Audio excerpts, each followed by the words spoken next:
Em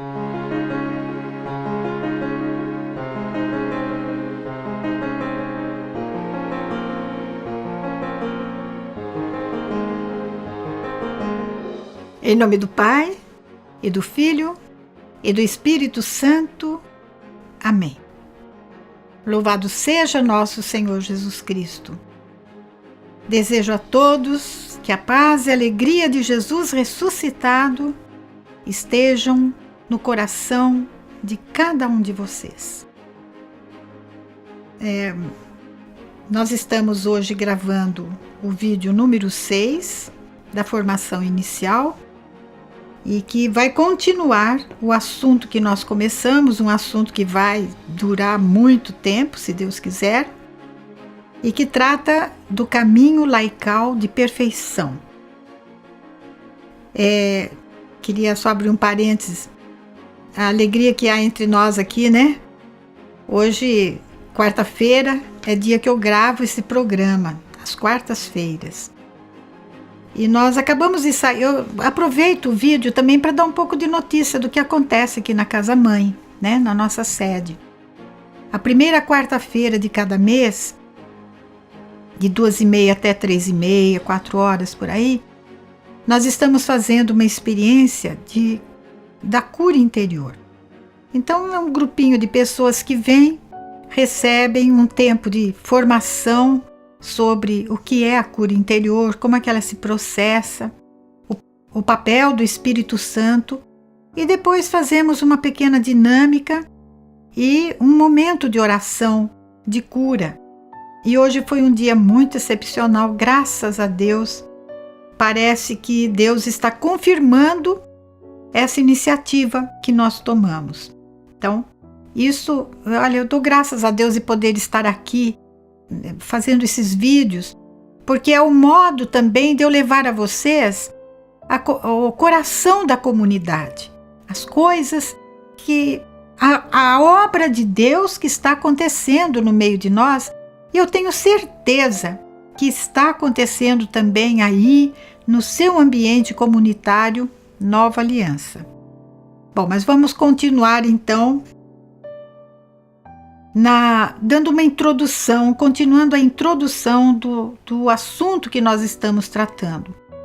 Como é que se percorre um caminho próprio de perfeição para leigos. Estou me valendo dos escritos do Padre José Maria Iraburu. Bom, nós paramos no vídeo passado dizendo alguns tópicos que nós vamos tratar aos poucos, mas que fazem parte da busca de santidade, da busca de perfeição no amor de Deus. Então, os leigos, eles precisam tender à santidade. Já falamos que isso antigamente, essa palavra santidade só se aplicava para a vida própria dos sacerdotes e dos religiosos. Nem passava na cabeça de ninguém que os leigos também são chamados à santidade, que eles são uma porção importantíssima na igreja. Então vocês têm que agradecer muito a Deus por viverem neste tempo em que o laicato é muito valorizado, é muito prestigiado, é sentida a necessidade de um laicato muito bem formado nas coisas de Deus e da igreja para o melhor serviço ao reino de Deus. Então, hoje nós vamos continuar esse assunto e eu queria partir deste ponto. Quando um leigo se sente chamado para algo mais que os seus colegas, que os seus amigos, que os seus irmãos de comunidade eles sentem esse impulso para mais alguma coisa, esse desejo de ser aquilo que Deus pediu já desde o Antigo Testamento, no livro do Levítico, já podemos ler: sede santos para mim, porque eu, o Senhor, sou santo. Eu vos separei dos outros povos para serdes meus. Então, só nesse versículo pequeno do livro do Levítico, Antigo Testamento, parece que já há aqui um início de conceituação de santidade. O santo é aquele separado por Deus para serem propriedade de Deus. São aquelas pessoas que aceitam o chamado do Senhor para algo mais perfeito, mais pleno, e também porque sabem que são pertença de Deus e por isso querem dar o melhor de si para Deus. Então, no capítulo 20, versículo 26 de Levítico, é assim que nós lemos: sede santos para mim, porque eu, o Senhor, sou santo. Eu vos separei dos outros povos para serdes meus. Então, numa família onde há um sacerdote, um religioso ou um leigo que tem uma formação boa, uma experiência de Deus, que caminha com os passos do Evangelho, que faz de Jesus o centro da sua vida, pode se sentir, sim, um privilegiado por Deus, um separado por Deus, não para ficar acima de todos, mas pelo contrário, para viver o ideal do Evangelho de Jesus, do serviço. Todo aquele que quiser servir, seja o último de todos, o último, o servo de todos. Então, nisto está a nossa grandeza, né? Somos chamados a uma vida de santidade. Depois, essas pessoas também, ao longo do caminho, esses leigos vão sentindo a necessidade de aprofundarem a sua consagração batismal. E, dentro da consagração batismal, sentem-se chamados a uma outra consagração, a um aperfeiçoamento, a uma plenitude da consagração batismal, através de uma regra de vida, através de alguns votos ou compromissos ou promessas, conforme a instituição, através da oração, do jejum e da esmola, e também se submetem a uma direção espiritual. Quando um leigo abarca essas coisas, descobre o valor de tudo isso como um meio de santificação, um meio de perfeição, então aí podemos dizer que ele está num caminho laical de perfeição. Isto pode acontecer individualmente ou comunitariamente. Comunitariamente é o nosso caso. Somos grupos em alguns lugares das nossas missões que se reúnem sistematicamente, semanalmente, para se formarem na busca da santidade, se formarem e se informarem sobre as consequências desse passo também, sobre as maravilhas de Deus que chama e a nossa necessidade de respondermos a Deus. Então, e aí começam as associações cristãs de fiéis. A nossa comunidade católica Nova Aliança, a comunidade, ela é uma associação pública de fiéis. É uma associação aprovada pela Igreja a nível diocesano. Isto é, um ponto muito forte para nós. E eu gostaria de retificar um enganozinho que eu cometi nos vídeos atrás, quando eu expliquei esse ponto. Eu não sei se foi para formação inicial ou permanente, mas acho que foi no vídeo passado, né? Enfim, eu dizia que aqui em Belo Horizonte nós temos 3 comunidades, 3 associações públicas e fiéis. É a nossa, é a Canção Nova, e eu citei a Shalom. Não, a Shalom é uma associação privada de fiéis. O que eu não disse é que a comunidade, aliás, que eu troquei, é a comunidade Vila Rédia. Essa comunidade, sim, é uma associação pública de fiéis.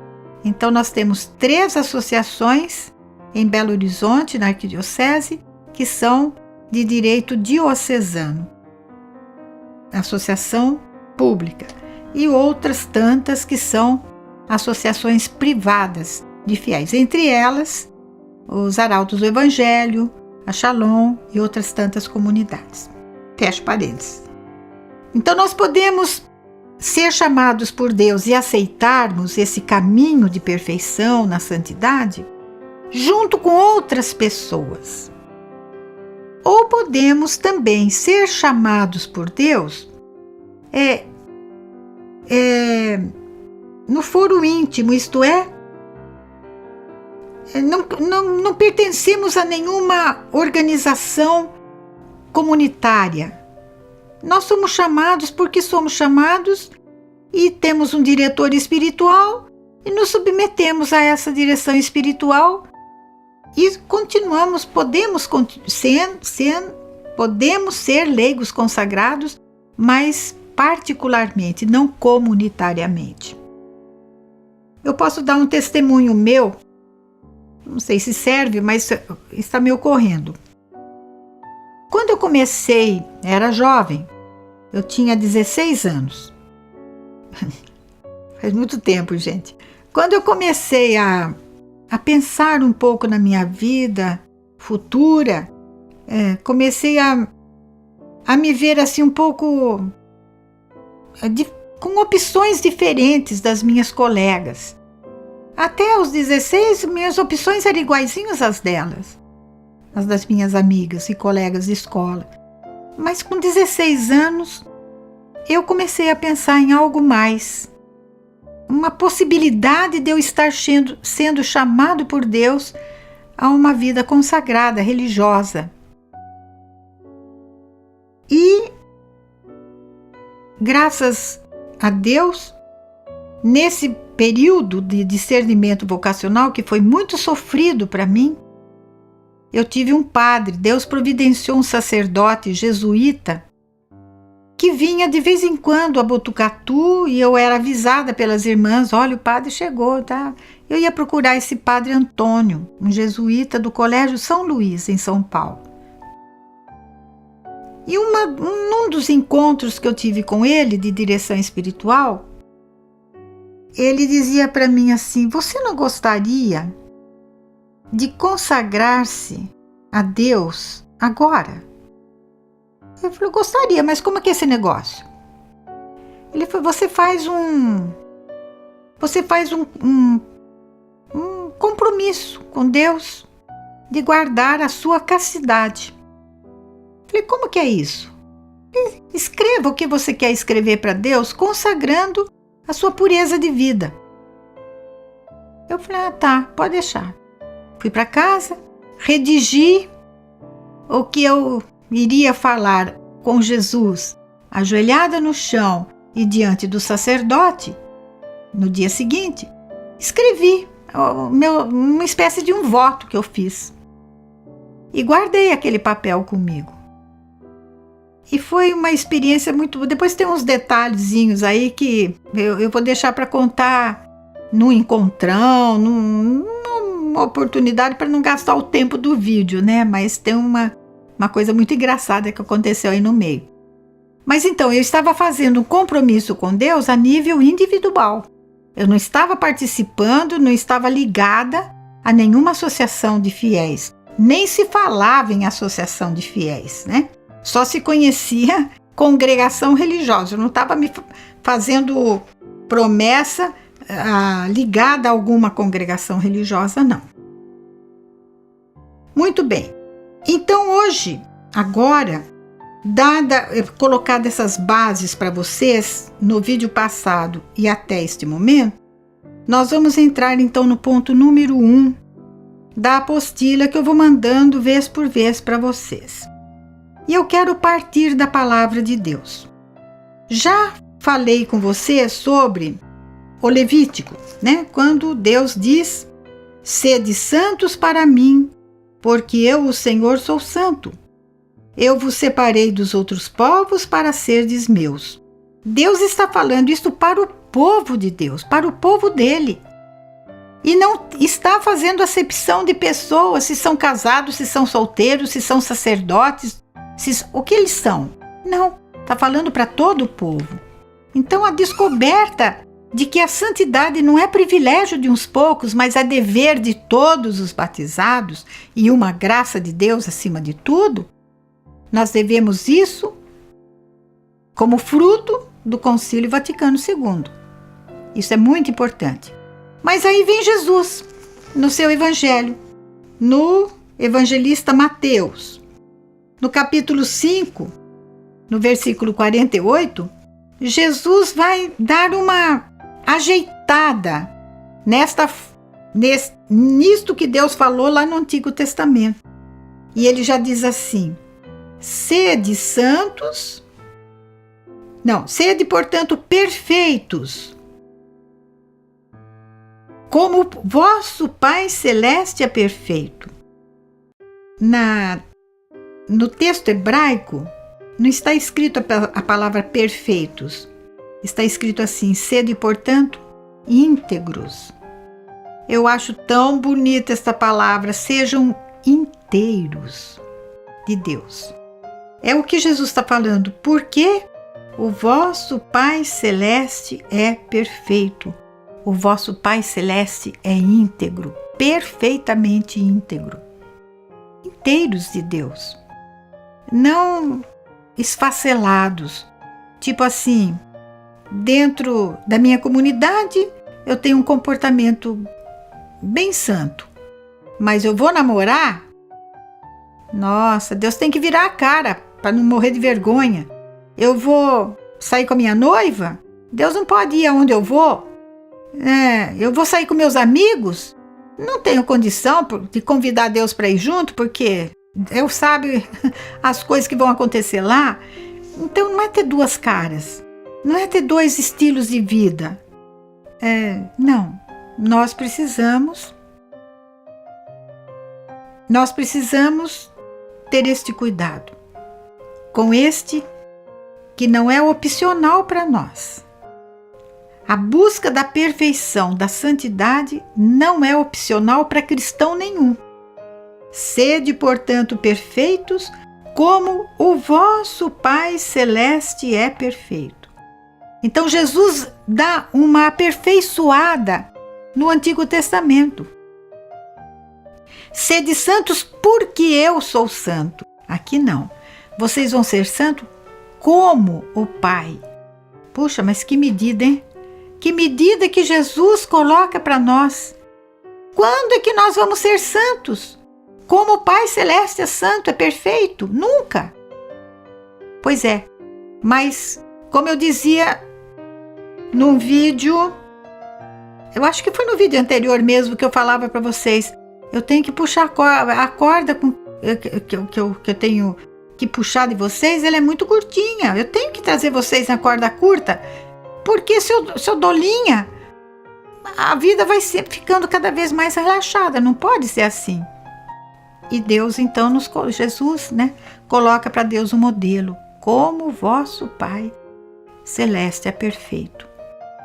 Lá mais no fim da vida de Jesus, quando ele fala do amor entre nós, ele vai falar: como eu vos amei, amai-vos uns aos outros.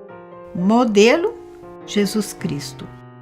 Então a busca da santidade, da perfeição, da integridade de vida não é opcional para nós.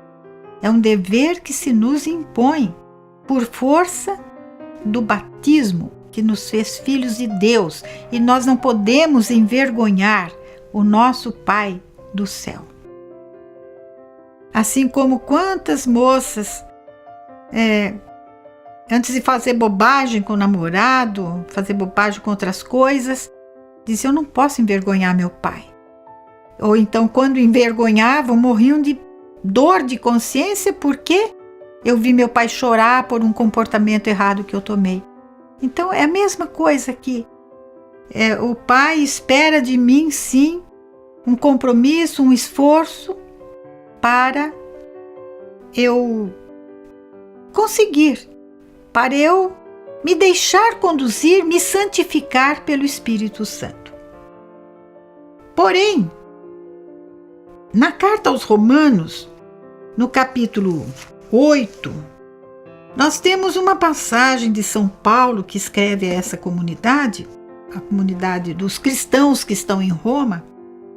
Ele disse assim, no capítulo 8 de Romanos, versículo 28. Sabemos que tudo contribui para o bem daqueles que amam a Deus, daqueles que são chamados segundo o seu desígnio, segundo o plano de Deus. Pois aos que ele conheceu desde toda a eternidade, também os predestinou a se configurarem com a imagem de seu Filho, para que este Filho seja o primogênito numa multidão de irmãos. Olhem bem o nosso chamado, onde que está. Nós somos predestinados, vocês aí que estão recebendo essa formação, vocês são predestinados a se configurarem com a imagem de Jesus, assumir as feições de Jesus, os gestos de Jesus, a missão de Jesus. Isso é muito, nos dignifica demais, nos engrandece demais. É assim que Deus nos quer, buscando santidade. E finalmente, quando alguém fala assim: eu não sei o que Deus quer de mim. Eu não sei o que Deus quer de mim. Como não sabe? Já foi revelado. Se vocês pegarem a primeira carta aos Tessalonicenses, no capítulo 4, vocês vão ler assim, olha, capítulo 4, logo no começo. Irmãos, nós vos pedimos e exortamos no Senhor Jesus que progredais sempre mais no modo de proceder para agradar a Deus. Isto é, se eu, todos os dias, não é um dia sim, outro não, é um dia sim e outro também, todos os dias, tenho que me esforçar para progredir no modo como proceder para agradar a Deus. Para agradar a Deus. É isto que nos faz santos. A graça de Deus não vai faltar para conseguirmos percorrer o caminho de perfeição que Deus tem para nós, se nós nos empenharmos por nossa vez em progredir sempre mais no modo de nos comportarmos para agradar a Deus. Isso é muito importante. Vamos para frente. Vós o aprendestes de nós e já o praticais. Eu sei que você que está aí me ouvindo agora, meus queridos, você não é mais a mesma pessoa de quando você começou este caminho. Mesmo que tenha sido por pouco tempo. A graça de Deus em você não foi em vão. Eu tenho certeza que não foi. E que você é um abençoado, você é uma abençoada, porque você aceita esse caminho de santidade. E quando você cai, quando você não é capaz, você busca se levantar. Você busca o recurso de que a igreja dispõe para você retomar a sua caminhada o mais rápido possível. E no versículo 3, o apóstolo diz: a vontade de Deus é que sejais santos e que vos afasteis da imoralidade sexual. Mas vamos ficar com a primeira frase. A vontade de Deus é que sejais santos. Então, quando você estiver diante de uma situação que você não sabe como resolver, não sabe qual é a vontade de Deus, use essa frase como um critério do seu discernimento. Eu não sei qual é a vontade de Deus para eu resolver se eu vou para o lado A ou para o lado B. Não sei. Mas eu só sei que a vontade de Deus é que eu seja santo. Então pensa um pouquinho. Em qual das duas direções, qual dos dois caminhos ou qual das duas situações que eu tenho que escolher uma, eu vou ser, a santidade vai ser mais facilitada para mim? Aonde eu vou encontrar-me mais feliz na busca da santidade? Pronto. Se a vontade de Deus é que eu seja santo, eu preciso saber, em cada situação da minha vida, este tipo de comportamento é próprio de quem escutou de Deus dizer: você é meu? Olha bem, você está se identificando comigo ou com o Senhor do mundo? É um difícil facilitado, porque nós sabemos a vontade de Deus, que é a nossa santificação. O que é que vai então colaborar como um meio de santificação para mim? É ali que eu vou caminhar. Mas é um caminho não muito prazeroso? Às vezes sim. A maioria das vezes vai ser algum caminho assim de um pouco de sacrifício.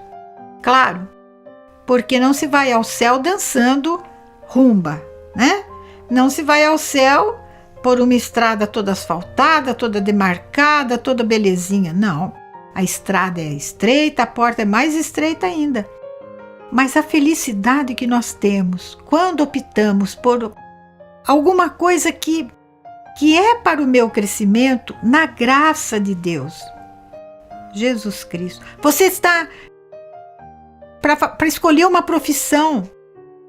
Não escolha a profissão porque te dá dinheiro. Escolha aonde eu posso servir melhor a Deus e aos meus irmãos. Se eu vou ter dinheiro, se não vou, é outro problema. Deus providenciará. Quem está no caminho da santidade de Deus, percorre esse caminho. E pode estar certo que consegue a graça de Deus fluir do seu coração.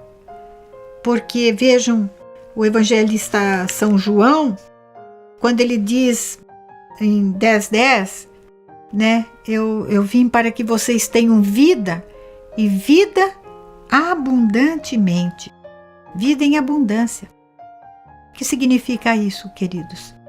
Que todo caminho de santificação, todo caminho de perfeição, o que é melhor, o que é mais belo, o que é mais bondade, o que é mais verdadeiro, é isto que é a vontade de Deus. Leigos, louvem a Deus, agradeçam a Deus por vocês estarem ouvindo o que vocês estão ouvindo, porque muita gente gostaria de estar sendo formado do jeito como vocês estão sendo e não tem lugar, não tem informação. Vamos caminhar. Mas tudo isto esta busca supõe uma atitude de muita honestidade, de muita integridade. Então veja o que São Paulo escreve na segunda carta aos Coríntios, no capítulo 7. Em posse de tais promessas, caríssimos, purifiquemo-nos de toda a mancha do corpo e do espírito, completando a nossa santificação no temor de Deus. Se vocês forem um pouquinho antes do versículo 1, vocês vão ver de que promessa está se tratando aqui. Quando Deus diz assim, olha, saiam dessas coisas que o mundo propõe, saiam dessas coisas, afastai-vos, não toqueis em nada de impuro, e aí eu vos acolherei, olha a promessa, e serei para vós um pai, e vós sereis meus filhos e filhas, diz o Senhor Todo-Poderoso. Então a graça já foi dada, derramada em abundância. O chamado, parece que o Senhor está me chamando, sim, e eu dizia assim, quando eu estava discernindo a minha vocação, e tinha dias que eu ficava muito confusa, gente. Meu discernimento vocacional foi muito longo, durou 4 anos de tormento, porque eu não sabia o que Deus queria de mim. Até que eu descobri um jeito de, vamos dizer assim, de pressionar Deus. Eu falei, Senhor, se eu não sou chamada para uma vida religiosa, eu estou te pedindo, me chama. Olha, me chama. Mais tarde, muito mais tarde, eu vim a saber que Santo Agostinho falava isso para os ministros ordenados que descobriam que tinham dúvida da autenticidade do seu chamado. E Santo Agostinho dizia, se você não foi chamado, faça-te por chamar. Faça-se por chamar. E eu rezei sem saber. Falei, Senhor, eu quero, mas não sei se você quer. Então queira me chamar, por favor, me chama. E Deus me chamou. Quando é que você sabe que Deus te chama? Pelos frutos se conhece a árvore, não tem jeito. Você deu o passo, você experimenta na sua vida uma satisfação secreta dentro de você para algo mais. Nós nos lembramos com perfeição aquele mandamento de Jesus que começa lá no Deuteronômio 6:5 e Jesus amarra no Evangelho de Lucas 10:27. Daqui para frente vocês precisam de ter a Bíblia em mãos, né? Ou então vocês vão tomando nota dos versículos e capítulos para facilitar acompanhar. Capítulo 10, versículo 27. Diz assim: um doutor da lei, no 25, se levantou e, querendo experimentar Jesus, perguntou: Mestre, que devo fazer para herdar a vida eterna? Jesus lhe disse: que está escrito na lei. Como lês? Ele respondeu: amarás o Senhor teu Deus de todo o teu coração, com toda a tua alma, com toda a tua força, com todo o teu entendimento, e teu próximo como a ti mesmo. Jesus lhe disse: respondeste corretamente. Faze isso e viverás. O que está nesse versículo que o doutor da lei citou do livro do Deuteronômio? Qual a exigência do amor a Deus? É que seja de todo o coração, com toda a alma, com toda a força e com todo o meu entendimento. E faça a mesma coisa com relação ao próximo, que eu ame o próximo como eu amo a mim mesmo.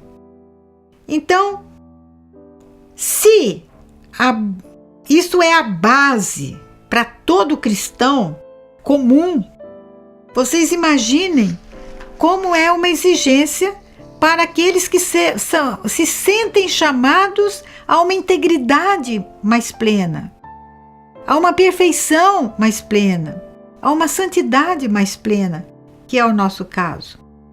Então, nós temos que estar mesmo à disposição do nosso amado Deus, que deu a vida por nós.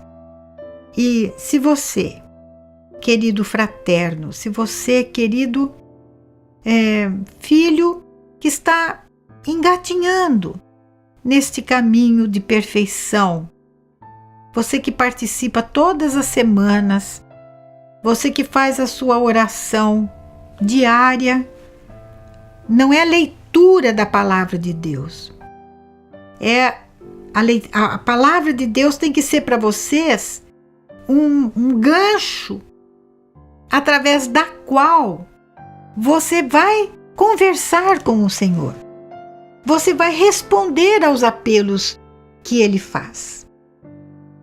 Então eu desejo que neste caminho laical de perfeição, vocês se empenhem o máximo possível. Não percam seu tempo. Entenderam? Não percam seu tempo. Nós temos uma vida nesta terra muito rápida, muito breve. Eu olho para trás e ainda me vejo criança, adolescente, me vejo jovenzinha, me vejo entrando no convento, me vejo vivendo lá dentro, depois me vejo saindo, parece que foi ontem. E parece que na reta final da nossa vida, o tempo passa mais rápido, porque você vai decaindo também, fisicamente, mentalmente. Então, vamos aproveitar bem o nosso tempo e nos lembrar deste mandamento do Senhor, mandamento do amor, né? Amar com todo o nosso coração, fazer o possível, gente. Nós não vamos ser santos de uma hora para outra, não vamos. Mas o que nós podemos fazer de perfeição? Guardem essa palavrinha dessa formação que já está chegando ao fim, né? Praticamente. Guardem essa palavrinha, a integridade da minha vida. Eu não posso fazer nada pela metade.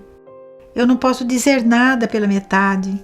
Eu não posso rezar mais ou menos. Eu não posso me relacionar com o próximo amando mais ou menos.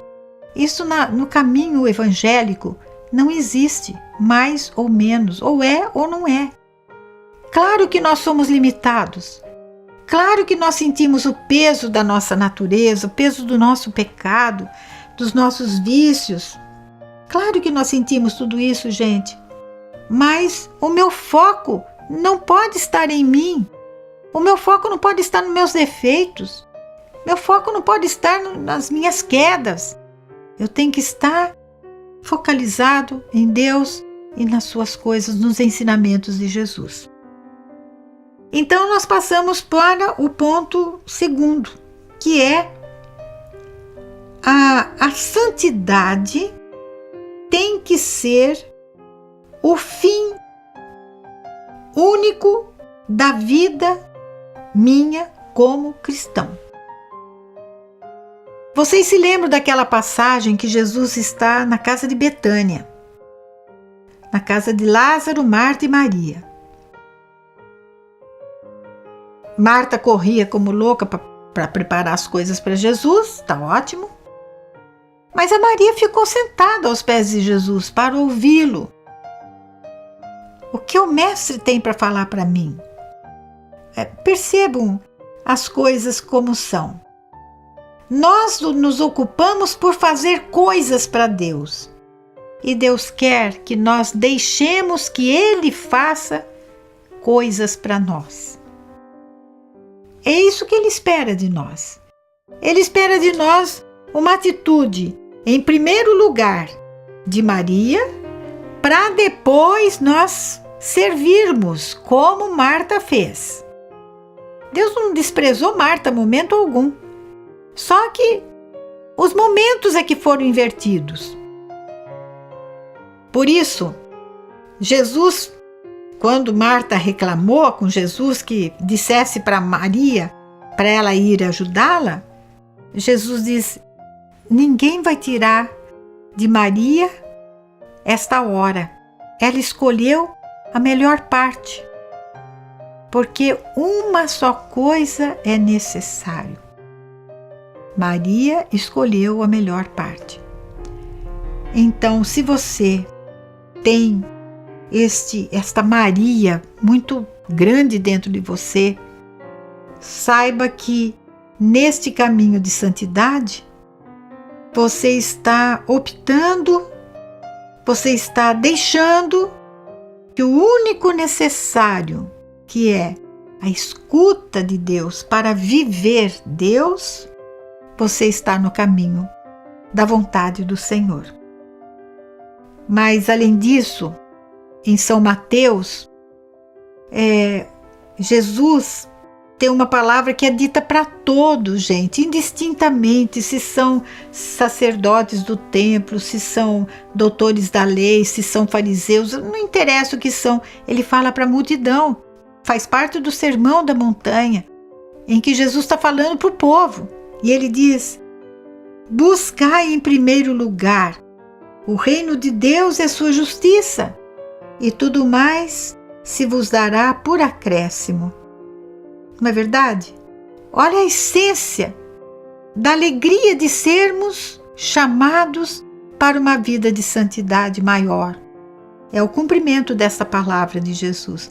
Nós estamos com isso neste caminho de fraternidade. Nós estamos sim buscando em primeiro lugar o reinado de Deus na nossa vida, na vida dos que nos cercam, dos nossos familiares e na vida da nossa missão. Depois Jesus ainda vai falar: o reino dos céus é semelhante a um tesouro escondido no campo, que quem o encontra o esconde, e cheio de alegria vai, vende tudo que tem e compra aquele campo. Eu acho lindo isso daqui. Olha bem, quem achou uma pérola preciosa, quem achou um tesouro, vai fazer de tudo para preservar aquilo que encontrou. Vai colocar no lugar de segurança. E por isso, esse tesouro que nós encontramos, essa pérola preciosa, é Jesus Cristo e o seu Evangelho. Um Jesus que, a nosso respeito, nos chama. Você quer me seguir? Eu pergunto agora para vocês, em nome de Jesus, você está disposta a seguir Jesus? A acompanhar Jesus? É como no casamento. O padre pergunta para o noivo e para a noiva: vocês estão dispostos a se amarem, a se respeitarem, a se servirem reciprocamente na doença ou na saúde, na alegria ou na tristeza, na hora da confusão ou na hora da pacificação? Vocês estão dispostos a isso? E a mesma pergunta se faz para mim e se faz para você também. Nós estamos dispostos a seguir Jesus assim? Na hora da doença, na hora da incompreensão, na hora da difamação, na hora dos desencontros, né, gente? Dos desencontros com os nossos superiores, com o nosso pároco. Vou chutar o pau da barraca, vou embora, não quero mais saber dessa comunidade, não quero mais saber dessa fraternidade. Mas espera um pouquinho. Espera aí. Você quer me seguir? A minha vida foi crucificada o tempo inteiro, não foi só lá no Calvário. A vida de Jesus foi um aprendizado da cruz. Mal nasceu, antes de nascer, no ventre de Nossa Senhora, Jesus já estava sofrendo perseguição. Olha só. E acabou que a vida toda dele foi uma vida de sinal de contradição. Não foi isso que o Zacarias lá predisse no templo? Este menino será um sinal de contradição. Olha lá. Então, para ser cristão, é preciso renunciar ou estar disposto a renunciar a tudo. Pais e irmãos, mulher e filhos e até a própria vida. Vamos ver isso no Evangelho de Lucas 14? Para quem Jesus está falando? Lucas, é no versículo 26. Grandes multidões acompanhavam Jesus. Voltando-se, ele lhes disse, disse para a multidão, para as grandes multidões: se alguém vem a mim, mas não me prefere a seu pai e sua mãe, sua mulher e seus filhos, seus irmãos e suas irmãs, e até a sua própria vida, não pode ser meu discípulo. Quem não carrega sua cruz e não caminha após mim, não pode ser meu discípulo. Está falando para cristãos, discípulos de Jesus. Mas nós não estamos querendo ser apenas cristãos. Nós queremos algo mais. Portanto, é preciso que nós sujeitemos todos os nossos bens afetivos, materiais, até os espirituais, estão submissos a Deus. Uma vida de submissão a Deus, sem limites, sem condicionamentos, é isto que consiste, é nisto que consiste para nós a verdadeira santidade. Que Deus nos abençoe, uma feliz partilha para todos, e eu vou deixar como ponto de tarefa você escrever. Se você, ouvindo, assistindo esse vídeo, se você ainda continua sentindo-se como acertando o caminho. Não, pode ser duro, pode ser isso por aqui, mas é isso que eu quero. É isso que eu quero, é isso que eu sinto que Deus quer de mim. Escreva mais umas frasezinhas, qualquer coisa, ou aquilo que mais chamou a sua atenção durante a sua assistência a esse vídeo, e você vai partilhar com todos os seus confrades. Louvado seja nosso Senhor Jesus Cristo. Para sempre seja louvado. Amém.